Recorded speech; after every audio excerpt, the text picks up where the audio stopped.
Welcome, dillweeds, to TP for your earholes. My name is Patrick Schmidt. And I am Charlynn Schmidt. And you have entered the realm of everything Beavis and Butt-head. And what better way to talk about that show than to literally discuss every season of it?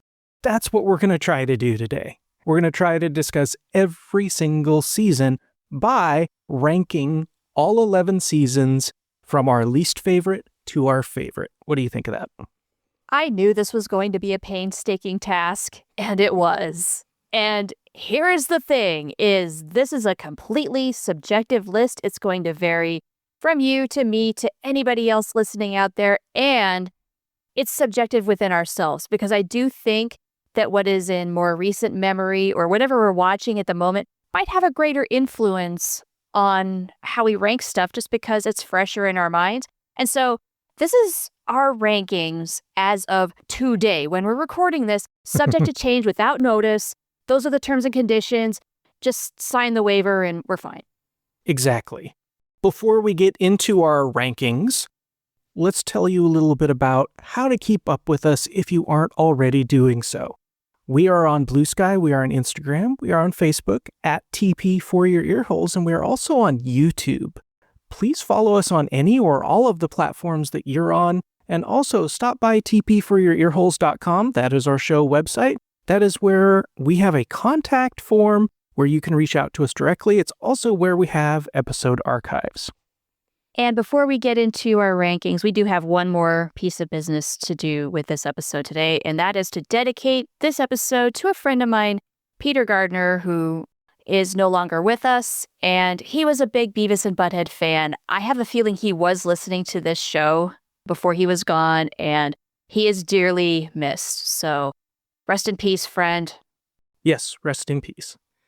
As of today, as of this recording, there are 11 seasons of Beavis and Butt-head.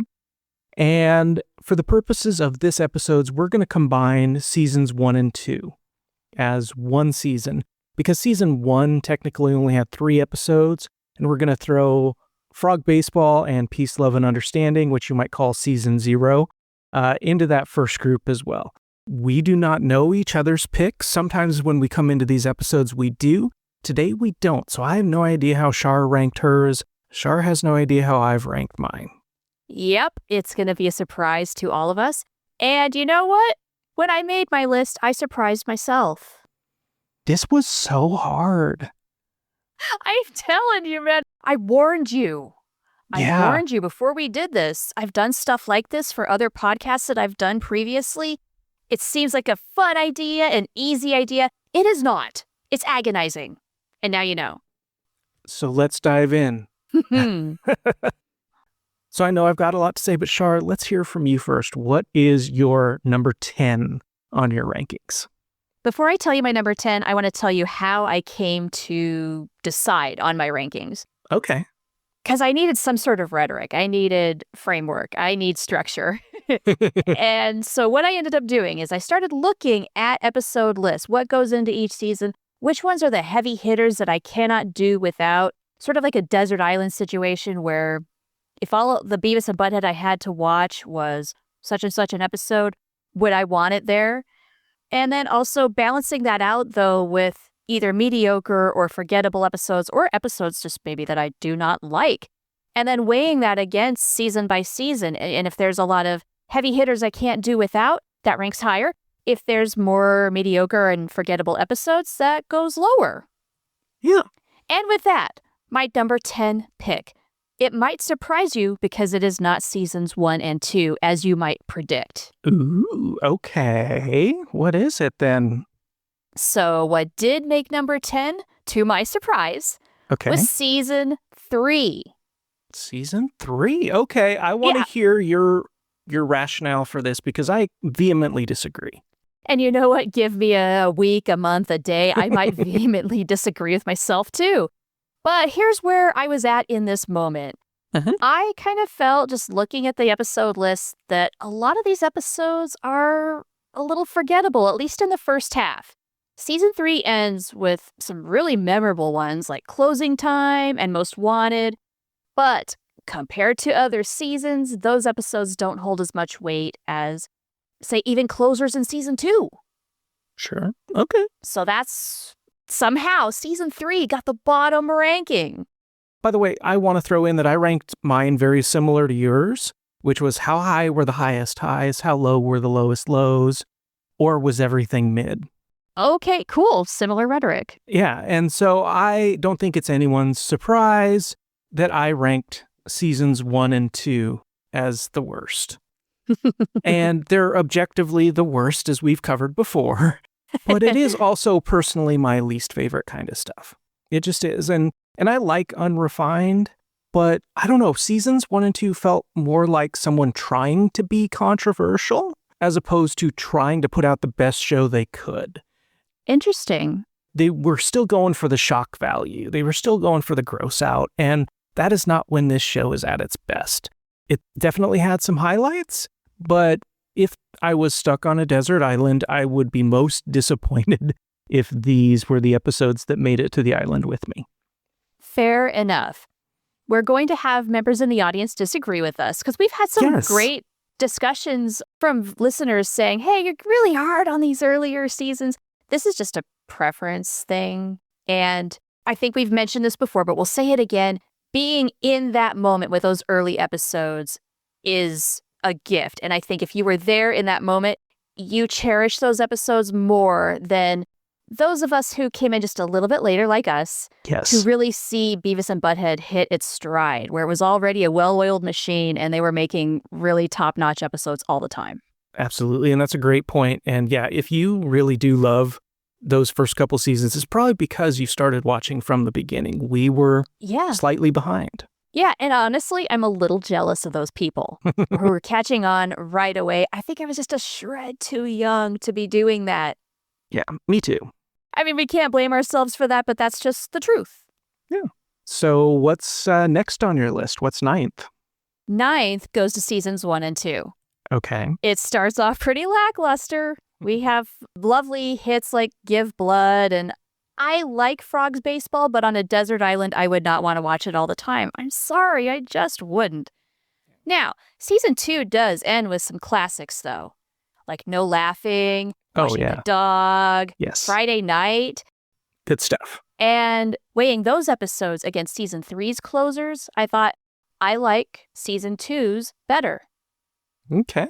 So that is where this ranking came in. Fair. And to be clear, those are some of the funniest episodes. Or some of the best moments in the series are right there toward the end of season 2. So I can't fault you for that. They're some of the most memorable and referred to episodes in all of Beavis and Butt-head fandom. I had to take that into account. Yes. Agreed. Now, what did you do for your number 9? Surprise, surprise. Season 3. We're trading. Okay. So we're just trading. And I agree with you that the show was starting to hit its stride. But when I started really looking at the episode list for season 3, there were a lot of misses in addition to the hits. Yeah. And I didn't count because I'm not that anal about it, but there might have been more misses than hits in season 3. Honestly, that's kind of where I landed too. As I started scrolling through the episode list, just looking at the names and remembering what happened, I just thought, yeah, it's okay. It's okay. It's okay. Yeah. But just okay does not mean good. Right. Yeah, I'm totally with you there. And I think you could see the show starting to go somewhere and starting to find its voice, but it wasn't there yet.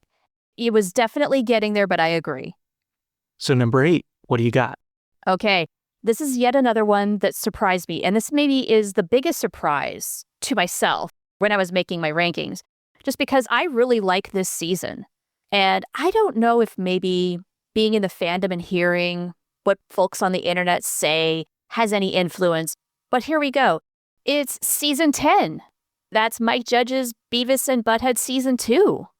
Yes. Okay. Explain yourself. I know, right? Well, episodes that I like include Married and The Day Butt-head Went Too Far and Needle Dicks, The Ciabatta Zone, Warehouse, and the others are perfectly good episodes, but they just don't stand out as much as the others. And even compared to other seasons of My Judge's Beavis and Butthead, it doesn't have as many heavy hitters. And so it fell in my rankings and surprised me. Yeah. Okay. I think I also have a surprise for my number 8. Okay, do tell. And I think I'm going to piss a lot of people off. Oh, do it. My 8th ranked season is season 6. What? Right in the middle of their heyday. Wow. Season 6. Explain yourself, sir. This is when they were making Beavis and Butt-head Do America. And so season 6 was only 20 episodes long. That's correct. And there are some amazing episodes in this season. So Blood Pressure, there's the 2 Christmas episodes. Bungholio, Lord of the Harvest is a classic. I need to admit on the air, though, that I actually don't like that episode all that much. That's okay. But there were fewer all-time classics in there than I thought there were. And a lot of kind of mid episodes and a lot of things that just were, you could tell they were slowing down. Well, they were busy making a movie, and I think you can tell in the season overall, and not just by length. And I also went for, I think here, quantity, because it was so short of a season. It really didn't have a chance to move up the rankings. There was a magnification of the misses when there were so few episodes. Spoiler alert, season 6 and its lack of episodes does weigh into my rankings, but I'm not going to tell you where it fits yet. Okay. Well, I'm going to assume it's not 7th, because 7th is your next ranking. That's right. So number 7 is yet another surprise to me because just like season 10, I love this season, but I realize what I like from this season, I really like it, and the others are fine. They're watchable, but they're not amazing. And that is season 8, the 2011 reboot. Ooh. Okay. And again, I have to wonder if a little bit of internet influence has gotten to me, because it's occurred to me just from reading posts online that a lot of folks aren't big fans of the 2011 season. And I do love it. Sure. I do love it. I love tech support and definitely Copy Machine. I love the Massagers episode. And then there's Holy Cornholio, of course. But again, the mediocrity really does make this season slip in the rankings overall. Because there's things like Crying, which is not my favorite episode. And I didn't even get the trivia question about it. That's how much I don't like it. Yes, listen to previous episodes for that. Yeah, or like the one with the rat. And they're fine, but I don't need them on the desert island. Okay. I disagree with you, and you will hear how much I disagree with you later. Good. All right. What is your number 7? Here's where I have to put in my disclaimer, because for me, 10, 9, and 8 were really easy to rank. Okay. 7 through 1, incredibly difficult, and they could be in any order at any time. Today, my number 7 is season 10. Okay. And that is because? Because I think a lot like you, there were, to me, some less than inspired episodes. It's my least favorite season so far of the current reboot. There's a lot of stretching. There's a lot of implausibility. There's a lot of really having to put disbelief on the shelf, which you have to do with this series anyway. But this season, there was a lot of it. And at the same time, I still think it's really good. The Day Butthead Went Too Far is absolutely one of my favorite episodes ever. Right. Shibata Zone we talked about. And also Stolen Valor is a classic. I love that episode very much. Really? And I don't care for it as much as you do. No, I really like those, but I do think the highs were not as high, but the lows weren't super low either. Very acceptable season. Fair. Yeah, season 2 of My Judge's Beavis and Butt-head, and really the entirety of the show, is very consistent. It's really good overall. It's just, this one takes a little bit of an overall dip. It doesn't have as many peaks or as many valleys, but it's very kind of mid, as the kids say. Yeah. It's steady, but at the same time, like, do we watch this show for steady? I think we watch it for the peaks, and as good as it was, it just didn't have quite as many peaks. Yeah. So what do you got at number 6? Okay. We're going to stick with Mike Judge's Beavis and Butt-head. All right. And I'm going to pick season 9.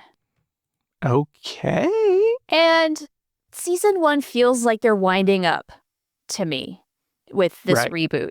It doesn't start off super awesome, in my opinion. Like with Escape Room, that is not my favorite episode. I know you love the fire episode. For a lot of folks, they don't like that one. I think it's fine. I think it's great. But it is a slow wind up to getting to a good place. And you do get some highlights. Like, I love the kidney episode. And Two Stupid Men is in this season. As well as Weird Girl. And we love Glynis. Yes. Nice Butthead is awesome. And I think it's just feeling out the world, though. We're getting to know old Beavis and Butt-head. We're continuing to have fun adventures with teenage Beavis and Butt-head. And then we're throwing smart Beavis and Butt-head in there. But it's definitely a first season, and it's finding itself. It feels like a bigger criticism than what I really want to say, because it's not bad. Yeah. Okay. Fair. But just compared to other seasons of the show, this is where it goes. And I disagree a little bit. Okay. But good. That's the whole idea, right? Yeah. Okay. My number 6, and again, do it. This is going to anger some people, maybe even anger you. Season 4. Really? Okay. Season 4 has some really, really solid episodes. One of my favorites is Patience. Of course. But I think for its size, it has 32 episodes. It has several misses, especially in the first half of the season.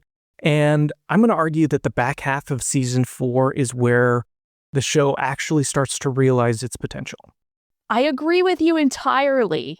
Yeah. And you look at the last week, which is July of 1994, and we have Generation in Crisis, and we have The Great Cornholio, and we have Patience all airing in the same week. That's a really good freaking week. That's the 27 Yankees right there. That's Murderer's Row. So I wanted to put it higher, but I couldn't overlook kind of the mid that was the first half of the season. Very interesting. I'm sure there will be people out there that disagree, but you know what? How about I just jump right into my next pick for number 5 and say that it's season 4. Hey. Yeah. Similar rationale. There are so many memorable episodes in this season. Blackout, Late Night with Butthead, Manners Suck, The Vending Machine, Cornholio, as you mentioned, Liar Liar. So much good stuff that I love. But I had to take into account the episodes that just did not matter to me. And I absolutely agree with you that toward the end of the season, that's when the show really found itself and was a well-oiled machine. Agreed. And how about I dive right into my number 5 pick? Okay. Because my 6 was your 5. Well, my 5 is your 6, season 9. Wow. We're trading back and forth here. All right. So how did season 9 get here? The phrase I wrote was, we're so back. After 11 years away, this is exactly what I wanted from a Beavis and Butt-head season. Yeah. And it was new, it was revamped. They were, feeling their way. But I feel like you could tell they had built up a bunch of ideas over a decade. And they didn't hold back, right? I think that there are very few lows. And there's a lot of fastballs, fastball after fastball after fastball in this season. And Bone Hunters as the season finale, I think was perfect. I think it was a perfect season finale. Yes, and absolutely ridiculous, but believable enough that you can see it happening. And very well done. And I think kind of solidified the idea that, hey, this is going to have some staying power. And that was really cool. And I put it in my top half. Right on. I will disagree with you about Bone Hunters. I feel like it's not a great season finale. I loved it. And that is a maybe bigger criticism I have of season finales in Mike Judge's Beavis and Butt-head. They don't necessarily end with their strongest episode at the end. It's not like an absolute banger. Penultimate episodes, however, have been pretty good. Like we had Old Holio in the last season. Mm-hmm. I believe we are on to number 4 now. Yes. we're more than halfway through now. So, Okay, this is going by quick. yeah, what do you got at number 4? I have season 11, which we recently reviewed and loved. Okay. Yeah, I don't know if I'd want to do without episodes like Nuts, Tattoo, $1 Million Reward, and Old Holio. Those are all top episodes, in my opinion. And the rest are pretty good. There are none that really just irk me so much that I'd never want to see them again. I'll even watch the Ear episode. It's probably my least favorite. Sure. Okay. But a very consistently good season overall, and average score is pretty high, which is why I think it ranks fairly high here. And I think that's the case for arguing that it is a good season, which is even the worst episode you'll still watch. Right? Yeah. Yeah, it's a high bar. That is a high bar. So what is your number 4? My number 4, I'm going to really, I think, irk a lot of people who love the classics because my number 4 is season 7. Wow, really? The last season of Classic? The last season of Classics. Ooh. Because I feel like you can tell that they're starting to run out of steam. Really? Okay. How come? And honestly, I'm glad the show ended when it did because I think they were starting to run out of ideas. And one of the things that put season 7 down was that they started doing reruns of the music video reactions. That is true. They weren't doing new ones. They were just recycling the old ones. I did not take that into account, by the way. I just figured they don't have enough time or whatever. They have deadlines and they've got to push stuff out. And so of anything to reuse, use the music videos with new episodes. Sure. And I'm going to give them a demerit for that. Okay. Hey, it's your list, your rules. Now, good episodes, though, like GarageBand, Impotence, Woodshop, Pierced, Viacon, Cornholio, like those are all classics. And yeah. I wouldn't want to live in a world without them. But and yet... I'm also going to call out an episode toward the end of the run, Nothing Happening. Uh-huh. Which is, I think, a pretty good representation for maybe where they were at with ideas. Oh, you think they were just so devoid of creativity and burned out at that point where I got nothing. Well, let's write a story about that. Yeah, it's sort of what it felt like. Now, that said, it's classic. You can't deny that season 7 is full of just like amazing stuff. But I do think the peaks were high, but I do think it had a few more valleys than we might remember. Interesting. Okay. All right. I might be disagreeing with you later. Okay. I love it. We've agreed a lot more than I thought we would. So Truth. let's get to your top 3. Let's start down this path and your number 3. Let's do that. My number 3 is season 6. Okay. There's so many good episodes, such a solid season, but as we've already discussed, fewer episodes in the season, and that's kind of why it gets taken down a notch. But there's, like, Blood Pressure is one of my very favorite episodes of all Beavis and Butt-head. That's in this season. Vidiots, Sprout, Prank Call, No Service, the Substitute episode, Shopping List. So many classics. When I'm having to rank them like this, just needed more of them. That's all. Yeah. Well, and I think it's very interesting because you're like, it didn't have very many episodes, so I put it 3rd. And I was like, it didn't have very many episodes, so I put it 8th. You're a harsh critic, sir. Yes. But don't disagree with you. I mean, what's there is pretty solid, for sure. There's so many good things happening. We just wanted more. We were greedy. We wanted the movie and a full season. Yes. And I remember feeling that way, too, in the moment, because 1996 was fairly void of new Beavis and Butt-head. I think the year started off strong, and then we were waiting until the movie came out practically. And I'm just like, in the meantime, reruns. Well, I've seen U.S. history a gazillion times. Please give me something new. Where's the new episodes? You want to hear something weird? Yeah. I think 96 was when I really got into the show, so I appreciated all the reruns. Because you were catching up. I was catching up. Well, a good advantage for someone like you then, because MTV was rerunning them constantly. So my number Okay. 3. Go to your number 3. So my number 3 is one that we've already talked about, season 11. Okay. How come it goes here? Well, it's, I think, the best of the new stuff. Mm-hmm. And we talked about a couple episodes already that I think should automatically qualify for legend status. Those would be $1 Million Reward and Nuts. Yeah. The peaks are so high. I think those might be the 2 best episodes of the newest reboot. And I don't know that there's a miss. Some of them aren't my favorites, but there's no weak links in season 11. Everything tip to tail, really, really strong. And obviously this goes for my second and first ranked seasons as well, but really, really strong all the way through, no misses, and a couple really high peaks.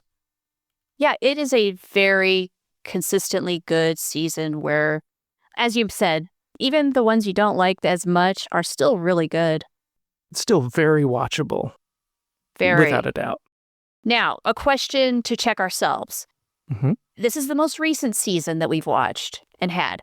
Yes. Is recency bias possibly kicking in? Maybe, because I want to throw something else out here too, that if we were just ranking the new seasons, we both went 10 as the worst, 9 is the middle, 11 is the best. Uh-huh. So I do think there's some recency bias. I also think there might be some bias toward, hey, these new episodes are back. And maybe we think they're funnier than they are. I don't know. We ought to check after we've watched season 4 when it comes out. Yes. How does season 3 stack up to 4 seasons of this iteration of the show? Mm-hmm. And I also think we need to check back in 2036 after we've watched these episodes 100 times. Agreed. Let's do it. Let's put it in the calendar right now. Let's do it. I'm ready. Okay. All right. We're up to the top 2. What's second for you? My number 2 is season 5. Okay. So some favorites in this season include Hard Sell, Temporary Insanity, Tainted Meat, Lightning Strikes, Animation Sucks, Pregnant Pause, Buttnicks, Whiplash, and Bus Trip, just to name a few. Those are all top-notch classic episodes, all in the same season. Yeah, I'm not going to argue with you there. This is full of banger after banger after banger. Now, so good. Question, there's 50 episodes in season 5. Yes, there sure are. That was a long list. But you know what? Even all things considered, still such strong episodes. I think with your peak episodes, it's sort of like what you were saying about season 11, which is the peaks are really high and everything that doesn't measure up to that is still pretty good overall. Okay. I mean, the show had more than hit its stride. It was definitely, just to use another cliche, it was firing on all cylinders at this point. And yeah. This is, I think, the Beavis and Butt-head that people remember. It certainly is the Beavis and Butt-head I remember. It's the season 5 kind of stuff that I think people really find this very deep affection for. And yeah, I think it deserves the second spot on your list for sure. Well, what makes the second spot on your list? Not season 5. It is season 8. Okay. I think this is where we have our biggest disagreement. Yeah. Is in season 8. And I think this is just, We're So Back part 2. Well, it was part 1, wasn't it? It was part 1, but part 2 of my list. Okay, fair enough. We got to see, what does a new Beavis and Butt-head look like? And in that, we got to see some changes that I think shook things up in a good way. We got to see more long-form episodes. So something like Holy Cornholio, you had the time and the space to be able to tell those kinds of stories, or Drones was another one. That's a good one. And the lows are really high. I think the lows are really high. And I know the fan reaction to another one of the big changes, which was reactions to things like Teen Mom or 16 and Pregnant or Jersey Shore. Yeah. I know a lot of people didn't like that, but I really did. That was a welcome change in my eyes. And I think the show was better for it. It allowed them to do some things that they were maybe not able to do before and maybe couldn't have done if the series had continued on, in all those years in between. They might have been stuck in a formula that they couldn't break out of. Season 8 gave them that chance to break into new things, do new kinds of episodes and new kinds of reactions, and really reshape the show, which, frankly, it needed. Here's why I agree with you. Okay. In 2011, yes, we were so back. It was so exciting to get new Beavis and Butt-head long after we thought the show was just done. And their big question at the time was, does a show like Beavis and Butt-head still work? And the answer was absolutely yes. Right. So it was really nice to show that, yeah, a show that we loved back in the 90s does still work in the 2000s and the 2010s. And where I think maybe it is starting to show some age, and Mike Judge's Beavis and Butt-head might suffer from a similar thing, is that the Teen Mom and 16 and Pregnant and Jersey Shore clips were definitely a relic of their time. And I completely understand why they did it. Because that was what was relevant at the time. And the way music videos were on MTV all the time, that's what Beavis and Butt-head watched. Well, they're probably still watching MTV in the 2010s. And so they're watching that content. But also because of music video rights, I see why they did this. And yet, I don't know, the music videos don't get old. They kind of remain timeless, whereas watching Snooki does not have the same effect. I'm just saying. Well, I'm going to argue that watching Beavis and Butt-head make fun of Snooki never gets old. And you could be right about that. But I don't know. Certainly at the time, it didn't bug me one bit. It made perfect sense. But as we have moved away from that particular era, it does occur to me that maybe that is aging the show a little bit before its time. And it's possible that YouTube videos will do the same thing in Mike Judge's Beavis and Butt-head 10, 20 years down the line. We'll find out. True. And yeah, who's to say what pop culture is going to look like in a decade or two? Right? It changes so rapidly, we have no idea. Our wildest predictions now will be nothing like the truth. Totally valid. And I appreciate where you're coming from. I just think you're wrong. That's fine. I think the shows stand up, and I think they are a relic of their time, but everything is. And I still laugh out loud at so much of that season that I think it deserves the spot that I gave it, which is number 2. Hey, it's your list, and you have every right to put it wherever you like. And I have to agree with you on one thing, which is that, yes, everything is a relic of its time. Gotta take that into account. Yeah, to be fair. To be fair. Now, if everyone's been paying attention, they will know what Char's top season is. I know what it is, but Char, just in case people haven't been keeping a spreadsheet at home, what's your top season? Because they're not you. They're not spreadsheet nerds, most likely.